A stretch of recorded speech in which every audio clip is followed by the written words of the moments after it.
This is Andrea Sinclair. Wow, week 8, last day of being second year, so I think that's a lot. I think so far, I think one thing that has like really helped me is, just being aware and apparent of my listening.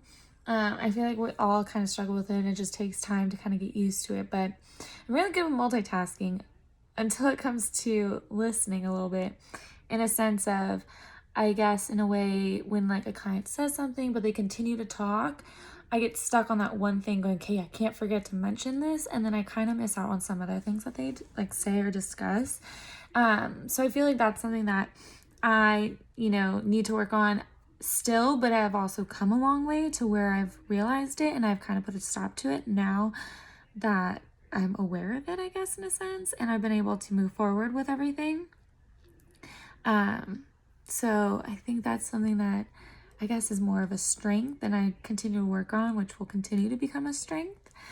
I think, yeah. Okay. I'm just thinking, sorry.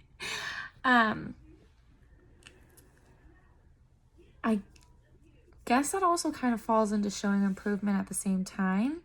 But I think overall, like, since starting the second term, I was very, like, not wishy-washy, but more in a sense of, like, in an area of, okay, these are my weaknesses and this is what I have to focus on, that I kind of forget that my strengths are also going to be there, that I still need to work on as well.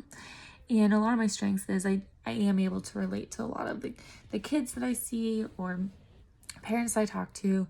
I am able to relate to what they're discussing or going over. And, moving forward, I think it's important that, like, I keep that strength and I continue to, exercise that strength, that I can relate and like help give all of this advice. But I also need to make sure that I'm not crossing any boundaries, I'm not crossing lines, I'm staying appropriate, as well as working on my weakness, which is the listening part. But like I'm being told by all my professors, it's something that comes with due time and practice.